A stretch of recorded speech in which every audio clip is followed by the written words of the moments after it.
On today's video, I have a quick update on my CNC machine.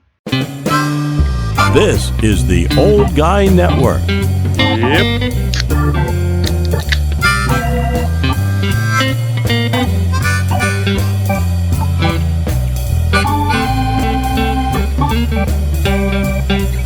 Welcome back to the Old Guy Network. I'm the Old Guy, the OGJ. You knew that already. And today, well, I'm playing around with my CNC machine, and I just go to prove that this is the channel you want to watch if you want proof that an old guy can learn new tricks. Because even somebody like me, I'm pushing 60, and I'm starting to figure this thing out. And I was a little worried about that.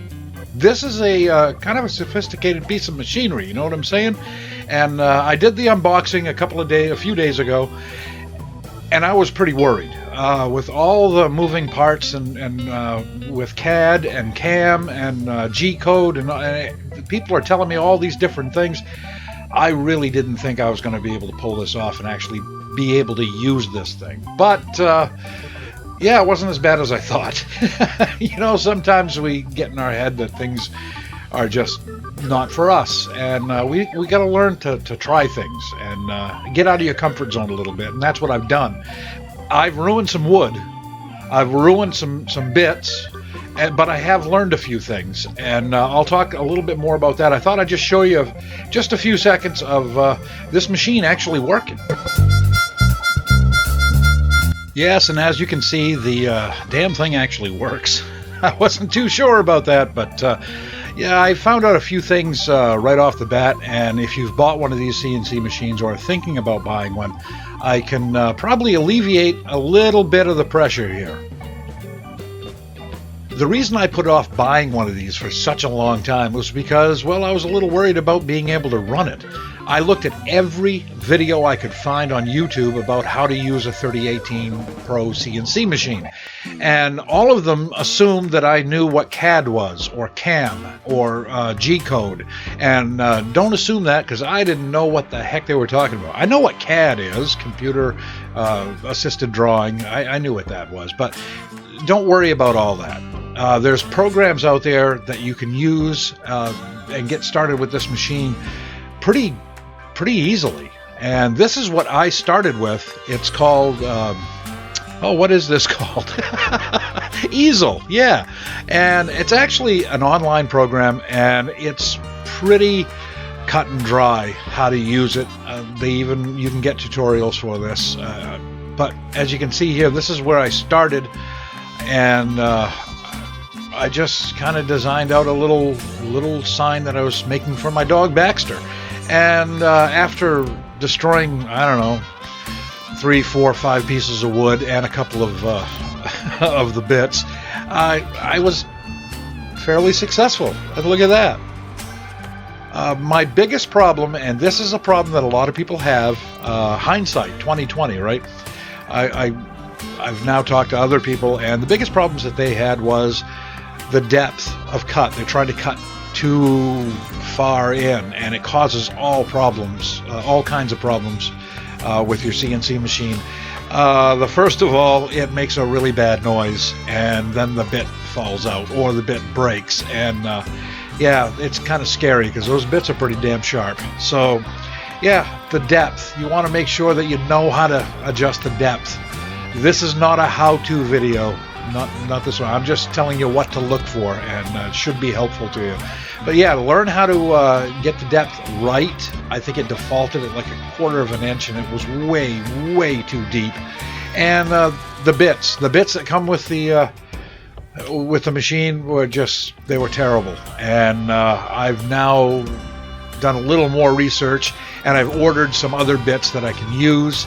And first of all, the bits that I had in the program, Easel, it actually tells you to put down what bit you have, and it's not even offered. It's not even there. So, you know, and the material. Make sure whatever program you're using, you put the right material in. If you're using a piece of, oak, put in oak. All right. And if they don't have oak on there, you can. There's different procedures you go through, and you can get oak. You can get soft maple, hard maple. get something close to the stock that you have, because I started off with I think it defaulted to hard maple, and I was doing this on a piece of pine, and it just tore it all up. And it was awful. And again, it made some really bad noises, and it you know, that's how you learn, though, right? So make sure you get the depth right. Make sure you got the right stock in there, and for crying out loud, make sure you measure exactly where your stock is on your table. Because only once, I ran the cutter into one of the clamps that I have, and the clamps that come with those, they're. Let me show you what they look like. This is one of the clamps, and this is on most of the 3018 Pro CNC machines and 3018 CNC machines. That's the type of clamp they have. I have not had very good luck with this. They don't hold very well. I'm going to have to come up with something or do a little more research, see if I can find a better clamp, because these are just not right. They just don't work very well. Not for me, anyway. But I was successful at making a couple of signs. I made that for Baxter. I don't know why, but I just wanted to have something with his name on it, I guess. But then I made this too. You see that? And with that program, Easel, they actually have little templates on there so you can make different things. I didn't see any 3D carving on there, but there's other ones where you can get the 3D carving G-codes.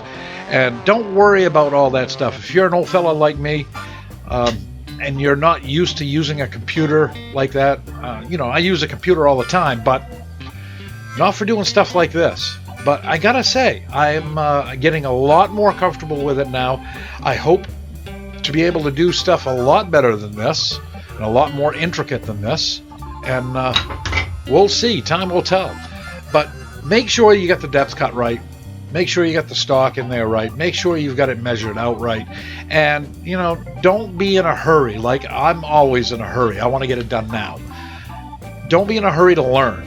After you've learned something, it's okay to be quick at it. That's fine. That's fast. You know, fast is good, especially if somebody's paying you by the hour. But while you're learning this, slow down. Ask people for help. There's all kinds of groups out there that can help you learn how to use this thing. And keep coming back to the channel, and I'll have more things, more things to say about this, I'm sure, later on. And whatever you're doing, I mean, I got helpful stuff on here. There's a lot of guys and gals out there who have YouTube channels that all they want to do is help you out and just make sure you can make better projects. So that's all I have to say about the CNC machine right now. It's running great. It's doing well. Probably within a month or so, like I do with all my unboxing videos, I'll do an update and let you know how it's held up, because as I always say, the test of time is the only real test that you need. So if this thing can make it through me learning how to use it, then it's probably going to be okay. That's going to do it for the Old Guy. And for the Old Guy Network, I'm out.